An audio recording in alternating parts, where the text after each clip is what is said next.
இருக்கக்கூடிய தாயக மக்கள் கட்சியின் சார்பிலே வணக்கங்களையும் தெரிவித்துக் கொள்கிறேன். இன்றைய தினத்தில்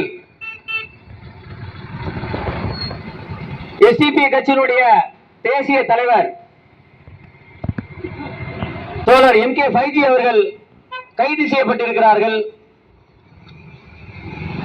பாரதிய ஜனதா கட்சி என்றைக்கு ஆட்சியில் அமர்ந்ததோ அவர்கள் இந்த இந்தியாவை ஆளுவதற்கு காங்கிரஸை பல்வேறு விதங்களில் குறைகள் சொல்லித்தான்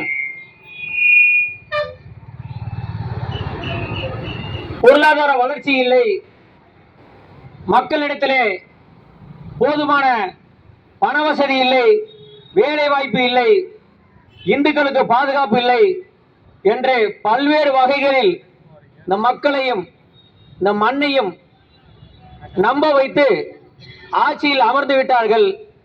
அமர்ந்து விட்டதுக்கு பின்பு இங்கே சமூக நீதியை கொலை செய்து கொண்டிருக்கிறார்கள், ஜனநாயகத்தை படுகொலியில் தள்ளி கொண்டிருக்கிறார்கள். சமூக நீதி பேசக்கூடிய தலைவர்களை, சமூக நீதி பேசக்கூடிய கட்சியினுடைய பிரமுகர்களை எந்த வகையில் பழிவாங்குவது, எந்த வகையில் அவர்களை ஒடுக்குவது, எந்த வகையில் அவர்களை எதிர்த்து பேசாமல் இருப்பது என்று திட்டம் தீட்டி அதற்கான துறைகளாகவே சிபிஐயையும் அமலாக்கத்துறையும் வைத்திருப்பது போல நமக்கு வெட்ட வெளிச்சமாக தெரிகிறது. தற்போதுள்ள நிலைமையை பார்த்தீர்கள் என்று சொன்னால், வக்பு வாரிய சட்ட திருத்தம், ஏற்கனவே இருக்கக்கூடிய சட்டம் நல்ல முறையில் இருந்து கொண்டிருக்கிறது. அந்த சட்டத்தின்படி இங்கே இந்தியா முழுவதும் இருக்கக்கூடிய வக்பு சொத்துக்கள் பாதுகாக்கப்பட்டு இருக்கின்ற நிலையிலே அந்த வக்பு சொத்துக்களில் எப்படி தலையிடுவது, இதற்கு முன்னர் இங்கே இருந்த பூர்வக்குடி மக்களாக இருக்கக்கூடியவர்களை எப்படி இந்த நிலங்களை, இந்த பஞ்சமி நிலங்களை எப்படி பிடுங்கினார்களோ அதே போல இஸ்லாமியர்களிடம் இருக்கக்கூடிய அந்த வக்பு சொத்துக்களையும் பிடுங்கிவிட்டோம் என்று சொன்னால் அந்த இஸ்லாமியர்கள் நிற்கதியாகி விடுவார்கள். அவர்களிடம் சொல்லிக்கொள்ள ஒன்றும் இருக்காது.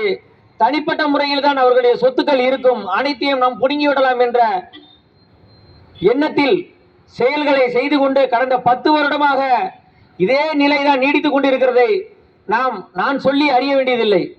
அந்த வகையிலே இன்றைக்கு ஒரு கோயில் கடந்த முறை நீதிமன்ற தீர்ப்பு இருக்கிறது.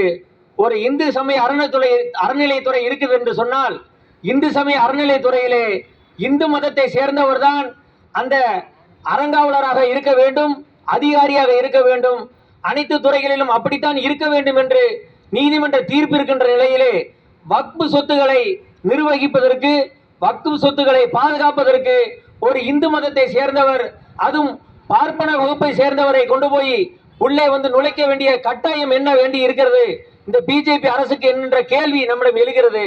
இதன் மூலம் கொஞ்சம் கொஞ்சமாக எறும்பு தீனியை கொண்டு போய் பொந்துக்குள் சேர்ப்பது போல கொஞ்சம் கொஞ்சமாக இந்த சொத்துக்களை கரைப்பதற்கு, இந்த சொத்துக்களை கரைத்து கொண்டு போய் சுத்தமாக காலி செய்வதற்கு இந்த ஒன்றிய பிஜேபி அரசு கங்கணம் கட்டி கொண்டு செயல்பட்டு கொண்டிருக்கிறது என்பதை நாம் தெரிந்து கொள்ள வேண்டும். அந்த வகையிலே அப்படி இந்த சிறுபான்மை மக்களுக்கு ஏற்படுகின்ற இன்னல்களை, இந்த பூர்வக்குடி மக்களாக இருக்கக்கூடிய தலித்து மக்களுக்கு ஏற்படக்கூடிய இன்னல்களை பேசுகின்ற தலைவர்களை, சமூக நீதி பேசுகின்ற தலைவர்களை ஒடுக்குகின்ற இந்த போக்கு, பிஜேபி அரசின் போக்கு மிகவும் கண்டிக்கத்தக்கது, கேவலமானது, அசிங்கமானது என்பதை இந்த நேரத்தில் இந்த கண்டன கூட்டத்தின் வாயிலாக தாயக மக்கள் கட்சியின் சார்பிலே தெரிவித்துக் கொண்டு, வன்மையான கண்டனங்களை தாயக மக்கள் கட்சியின் சார்பிலும் எங்களுடைய தலைவர் தோழர் தமிழ்செல்வன் அவர்களின் சார்பிலும் தெரிவித்துக் கொண்டு இந்த கண்டனத்தை பதிவு செய்வதற்கு வாய்ப்பினை வழங்கிய எஸ்டிபி நிர்வாகிகளுக்கு நன்றினை தெரிவித்து விடைபெறுகிறேன். நன்றி, வணக்கம்.